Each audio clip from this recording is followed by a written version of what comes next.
Hi views.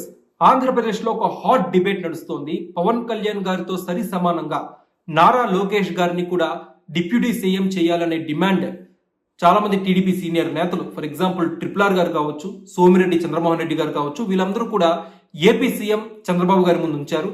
అయితే చంద్రబాబు గారు ఈ డిమాండ్ కి ఎలాంటి సంఘీభావం ప్రకటించలేదు, గ్రీన్ సిగ్నల్ ఇవ్వలేదు.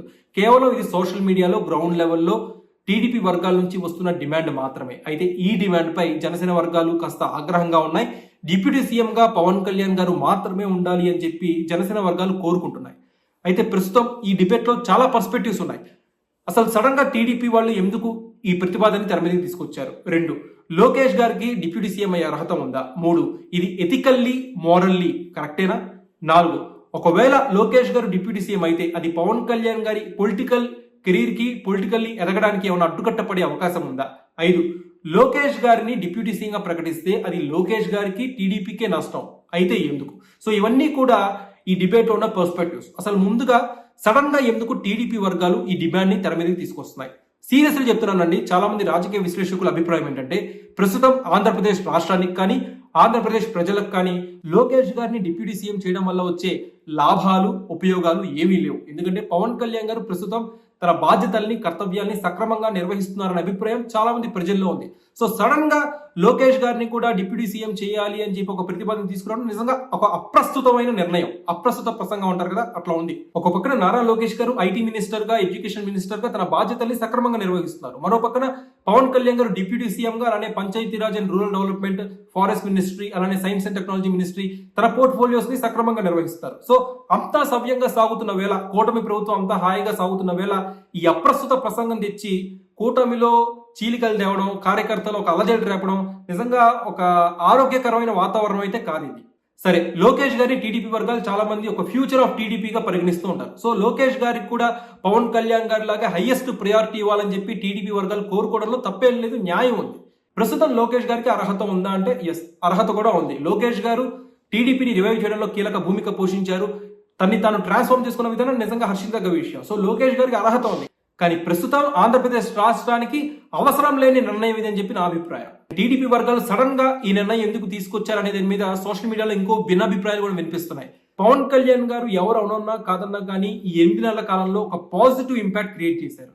రోడ్ల విషయంలో కానీ, ఏజెన్సీ ప్రాంతాల్లో పర్యటించడం కానీ, కొన్ని కుగ్రామాలకు వెళ్ళి అక్కడ నిధులు విడుదల చేయడం కావచ్చు. ఫర్ ఎగ్జాంపుల్ గొడవరు రోడ్డు, కంకిపాడు చాలా అస్తవ్యస్తంగా ఉంటుంది ఆ రోడ్డు. అలాంటి రోడ్లకు కూడా పవన్ కళ్యాణ్ గారు నిధులు విడుదల చేయడం కానీ, సో చాలా విషయాల్లో పవన్ కళ్యాణ్ గారు ప్రజల మెప్పు పొందారు. అలానే సనాతన ధర్మం విషయంలో పవన్ కళ్యాణ్ గారు తన స్టాండ్ తీసుకున్న విషయం కానీ, తిరుపతి దుర్ఘటన తర్వాత ప్రజలందరికీ క్షమాపణ చెప్పడం అయితేనేమి, ఇవన్నీ కూడా ఒక సామాన్య ప్రజల్లో పవన్ కళ్యాణ్ గారి పట్ల ఒక పాజిటివ్ ఇంపాక్ట్ క్రియేట్ చేశాయి. సో ఒక రకంగా ఈ 8 నెలల కాలంలో చంద్రబాబు గారిని ఓవర్ షాడో చేసే విధంగా పవన్ కళ్యాణ్ గారు వ్యవహరించారంటే అది అతిశయోక్తి కాదు. ఒక రకంగా చెప్పాలంటే నారా లోకేష్ గారి కంటే, చంద్రబాబు నాయుడు గారి కంటే ఎక్కువగా న్యూస్ లో ఉన్న వ్యక్తి ఈ 8 నెలల కాలంలో పవన్ కళ్యాణ్ గారు. సో అందుకే టీడీపీ వర్గాలు ఏమన్నా ఇన్ఫీరియారిటీ కాంప్లెక్స్ ఫీల్ అయ్యి, అరే మన future of TDP Nara Lokesh గారు కూడా పవన్ కళ్యాణ్ తో ఈక్వల్ గా న్యూస్ లో ఉండాలి కదా, అలానే ట్రెండింగ్ గా ఉండాలి కదా అని చెప్పి ఫీల్ అయ్యి ఉండవచ్చు. అందుకే డిప్యూటీ సీఎం గా నారా లోకేష్ గారిని కూడా చేయాలి అని చెప్పి ఒక డిమాండ్ అయితే తెర మీదకి తీసుకువచ్చి ఉండవచ్చు. ఇది కేవలం సోషల్ మీడియాలో జరుగుతున్న టాక్ మాత్రమే. ఇక ఇది ఎథికల్లీ కరెక్టా రాంగా అనే నిర్ణయానికి వస్తే ఇది ఎథికల్లీ ముమ్మాటికి తప్పేనండి. ఎందుకంటే పవన్ కళ్యాణ్ గారు కూటమి ప్రభుత్వం ఏర్పాటు వెనక ఆయన పడ్డ శ్రమ, 3 పార్టీల్ని సమన్వయం చేసుకుంటూ 3 పార్టీల్ని ఒక త్రాటిపైకి తీసుకొచ్చే విధానంలో పవన్ కళ్యాణ్ గారు గేమ్ చేంజర్ గా నిలిచారని చెప్పి నేషనల్ మీడియానే పవన్ కళ్యాణ్ గారిని మెచ్చుకుంది. సో పవన్ కళ్యాణ్ గారికి ఒక గౌరవ సూచికగా గౌరవార్థం ఇచ్చిన post deputy CM. Pawan Kalyan అనేక సభల్లో కూడా చెప్పారు, చంద్రబాబు గారు ఎక్కడా కూడా తన గౌరవాన్ని తగ్గించే విధంగా ప్రవర్తించట్లేదు, తనకు సముచిత గౌరవాన్ని ఇస్తున్నారని చెప్పి అనేక సభల్లో పవన్ కళ్యాణ్ గారు ప్రసంగించారు. సో ఈ విషయంలో చంద్రబాబు గారికి, పవన్ కళ్యాణ్ గారికి ఒక క్లారిటీ ఉంది. ఈ కింది స్థాయి లీడర్లే కాస్త హడావుడి చేస్తారని చెప్పి చాలా మంది రాజకీయ విశ్లేషకులు అయితే భావిస్తున్నారు. ఒకవేళ లోకేష్ గారిని డిప్యూటీ సీఎం గా చేయాలనే డిమాండ్ కనుక బలపడితే అది ఖచ్చితంగా ఎథికల్లీ రాంగే. ఎందుకంటే పవన్ కళ్యాణ్ గారికి గౌరవార్థం ఇచ్చిన పోస్ట్ ని మళ్ళీ బైఫర్కేట్ చేసి దాన్ని విభజించి లోకేష్ గారికి ఇవ్వడం నిజంగా అది లోకేష్ గారికి కూడా అంత గౌరవం తెచ్చిపెట్టదనేది నా అభిప్రాయం, రాజకీయ విశ్లేషకుల అభిప్రాయం కూడా అదే. సరైన టైం వచ్చినప్పుడు ఆ పోస్ట్ అనేది మనల్ని వరిస్తుంది, అప్పుడు మనం తీసుకోవాలి. అలా కాకుండా ఫోర్స్ఫుల్ గా ఒక ట్రెండ్ క్రియేట్ చేసి ఆ పోస్ట్ ని చేజిక్కించుకుంటే మాత్రం అది గౌరవాన్ని తెచ్చిపెట్టదు, ఆ పదవికి గౌరవాన్ని తెచ్చిపెట్టదు, ఆ పదవి తీసుకున్న వాళ్ళకు కూడా అంత గౌరవంగా ఉండదు. ఇక 4వ పాయింట్ అండి, పవన్ కళ్యాణ్ గారి ఎదుగుదలకి ఒకవేళ నారా లోకేష్ డిప్యూటీ సీఎం అయితే ఏమన్నా అడ్డుకట్ట పడే అవకాశం ఉందా? ముమ్మాటికి పడుతుంది. ఎందుకంటే పవన్ కళ్యాణ్ గారు అనేక సభల్లో చెప్పారు, తనకి అధికారం అనేది తనకేమి మోజు కాదు, కేవలం ప్రజలకి సర్వీస్ చేయడమే తన మోటివ్ అని చెప్పి అనేక సభల్లో పవన్ కళ్యాణ్ గారు ప్రసంగించారు. అలానే పవన్ కళ్యాణ్ గారి దగ్గర చాలా శక్తివంతమైన పోర్ట్ఫోలియోస్ ఉన్నాయి.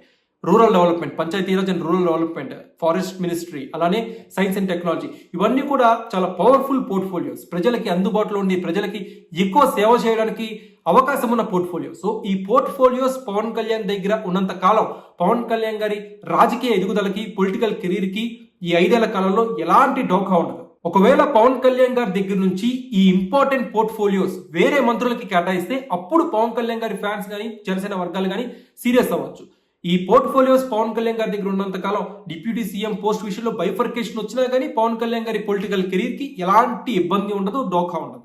ఇక లాస్ట్ అండ్ ఫైనల్ పాయింట్ అండి, ఒకవేళ లోకేష్ గారిని డిప్యూటీ సీఎం గా ప్రకటిస్తే అది టీడీపీకి, ఎస్పెషల్లీ లోకేష్ గారికే నష్టం చేకూర్చే అవకాశం ఉంది.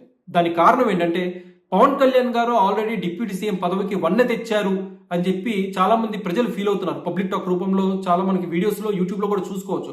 డిప్యూటీ సీఎం గా పవన్ కళ్యాణ్ గారి పనితీరు హ్యాట్స్ ఆఫ్, బ్రహ్మాండంగా ఉంది అని చెప్పి చాలా మంది ప్రజలు ఫీల్ అవుతున్నారు. సో లోకేష్ గారు కూడా డిప్యూటీ సీఎం గా వస్తే ఒక కంపారిజన్ స్టార్ట్ అవుతుంది.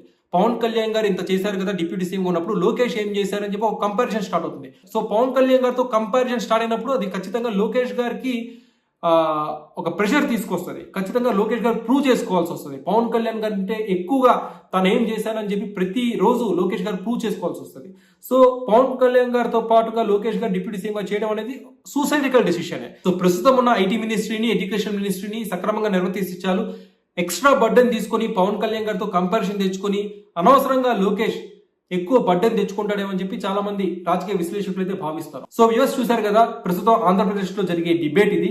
ఒకవేళ లోకేష్ గారు డిప్యూటీ సీఎం గా ప్రకటిస్తే అది ఆమోదయోగ్యమైన, అది రాష్ట్రానికి అవసరమయ్యే నిర్ణయమైనా? మీ అభిప్రాయం ఏంటి? కామెంట్ సెక్షన్ లో పంచుకోండి.